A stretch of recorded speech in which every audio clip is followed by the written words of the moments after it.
আসলে এই মুহূর্তে এসে সদ্য লঞ্চ হবে একটি স্মার্টফোন যেটা কিনা আমাদেরকে অলরাউন্ডার একটা প্যাকেজ অফার করছে। তবে প্রশ্ন এই যে অলরাউন্ডার মানে কি অলরাউন্ডার? কারণ প্রিভিয়াসলি তো অনেক দেখেছিলাম তারা বিভিন্নভাবে আমাদের ব্রেনটাকে ওয়াশ করে তাদের হাইলাইটেড বিষয়গুলো দিয়ে, কিন্তু আমি পার্সোনালি এবার বলবো যে স্মার্টফোনটা কিন্তু অনেকটাই ব্যতিক্রম টাইপের। কারণ আমরা যে ব্র্যান্ডটিকে পারফরমেন্স হিসেবে জানতাম, তারাই যদি এরকম অলরাউন্ডার স্মার্টফোন লঞ্চ করে দেয় তাহলে অবশ্যই চোখ তো কপালে ওঠার বিষয়। হ্যাঁ, আমি কথা বলছিলাম আইকিউ, তাদের সদ্য লঞ্চ হওয়া আইকিউ নিউ 10। হাইলাইটেড বিষয় যেমন ব্যাক ক্যামেরা দ্বারা সর্বোচ্চ 8K তে ভিডিও রেকর্ড করার সুবিধা, পাশাপাশি কোয়ালকম স্ন্যাপড্রাগন 8Gen 3 মতন একটি চিপসেট আর বিশাল একটি 6100 mAh ব্যাটারি তো রয়েছেই। পাশাপাশি 144 Hz রিফ্রেশ রেট যুক্ত এলটিপিও সুপার অ্যামোলেড ডিসপ্লে তো রয়েছেই। তবে হাইলাইটেড বিষয়গুলো শুনে অনেকটাই ম্যাগনেটের মতন আকর্ষণ করছে আপনাকে স্মার্টফোনটি। তবে হ্যাঁ, স্মার্টফোনটির আমি যে দুইটি জিনিস এখন বলতে যাচ্ছি সেটা শোনার পর হয়তো বা আপনিও পিছপা হতে পারেন, কারণ আমাদের দেশের বাজারে স্মার্টফোনটি মাত্রই নিউলি লঞ্চ হলো, তাই আনঅফিশিয়াল ভাবে যে 12GB RAM 256GB internal storage variant রয়েছে সেটা প্রাইস কিন্তু রাখা হয়েছে 48 কিংবা 50,000 টাকার মধ্যে।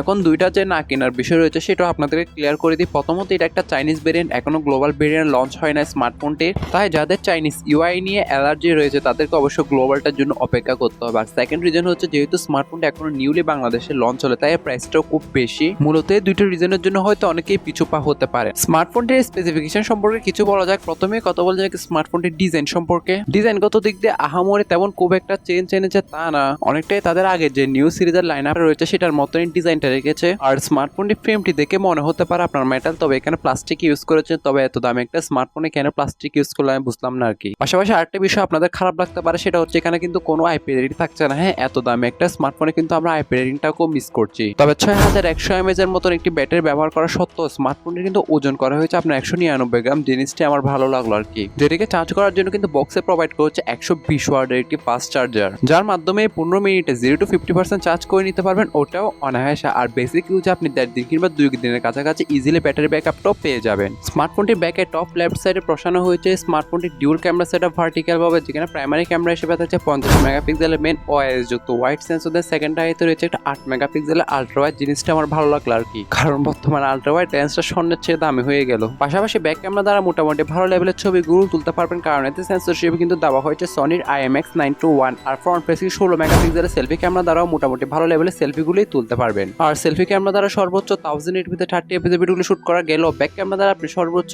8K এর পাশাপাশি 4K তেও কিন্তু ভিডিওগুলো শুট করতে পারবেন। আর সেক্ষেত্রে আপনি যারও EIS-এরও সাপোর্ট পেয়ে যাবেন। তবে যেহেতু 8K এর কথা উঠলে তাহলে এর চিপসেট সম্পর্কে বুঝতে পারছেন। চিপসেট সম্পর্কে বললে স্মার্টফোনে কিন্তু তারা ব্যবহার করেছে কোয়ালকম স্ন্যাপড্রাগন 8Gen 3, যেটা 4nm বেস্ট একটু একটা কোর প্রসেসর, যার ম্যাক্সিমাম ক্লক স্পিড হচ্ছে কি আপনার 3.3 GHz। আর জিপিইউ হিসেবে Adreno 750 থাকে, আপনি যে কোনো হাই লেভেল গেম মোটামুটি ভালোভাবেই প্লে করতে পারবেন। এর 6.78 ইঞ্চি মাপের 144 Hz রিফ্রেশ রেট যুক্ত এলটিপিও অ্যামোলেড ডিসপ্লেটিতে, যেখানে রেজুলেশন হিসেবে থাকছে 1260 × 2800 পিক্সেল, পাশাপাশি 453 PPI ডেন্সিটি। আর ডিসপ্লেটি দেখলে অনেকটাই প্রেমে পড়তে বাধ্য, কারণ এর অনেকটাই জিরো বেজেললেস সিমেট্রিক্যাল টাইপ ডিসপ্লেটির কারণে, যেখানে তারা সর্বোচ্চ 4500 নিটসে পিক ব্রাইটনেস দিয়েছে। পাশাপাশি HDR10+ এরও কিন্তু সার্টিফিকেশনটাও রয়েছে। তাই সেক্ষেত্রে অল ওভার ডিসপ্লে নিয়ে বললে অবশ্যই মারাত্মক লেভেলের একটি ডিসপ্লে প্রোভাইড করেছে সেটা বলতে বাধ্য। ফলে ডিসপ্লেতে কন্টেন্ট ওয়াচিং বলুন কিংবা গেমিং করুন, সেক্ষেত্রে অনেকটাই বাটারি স্মুথ একটা এক্সপিরিয়েন্স আপনি পেয়ে যাবেন ইজিলি, যেটা out of the box Android 15 run করতে যাচ্ছে। আর আগামীতে 1-2 বছরের আপডেট কিন্তু ইজিলি পেয়ে যাবেন। পাশাপাশি যেহেতু এটা চাইনিজ ভেরিয়েন্ট, তাই এখানে কিন্তু ইউআই হিসেবে থাকছে তাদের Organo OS 5। তবে চিন্তার কোনো বিষয় নয়, স্মার্টফোনটি যখন আপনার গ্লোবাল বা ইন্ডিয়ান মার্কেটে লঞ্চ হবে সেক্ষেত্রে কিন্তু এখানে ইউআই হিসেবে থাকছে Fantas OS 15। আর এই ইউআইটা কিন্তু অনেকটাই ইউজার ফ্রেন্ডলি, যেখানে তারা সিকিউরিটি সেকশন হিসেবে দিয়েছে under display ultrasonic fingerprint sensor. পাশাপাশি থাকছে না কোনো 3.5 হেডফোন জ্যাকের গর্ত, তবে থাকছে dual storage speaker, IR blaster, then রয়েছে কিছু এজেন্ট্রিয়াল সেন্সর। আর প্রাইসিং এর ব্যাপারটা যেহেতু ভিডিও শুরুতেই ক্লিয়ার করে দিলাম, সেক্ষেত্রে আপনাদেরকে একটা ওয়ার্নিং দিতে চাই, আনঅফিশিয়াল স্মার্টফোনের প্রাইস কিন্তু স্টকের উপর ভিত্তি করে একটু ওঠানামা করে।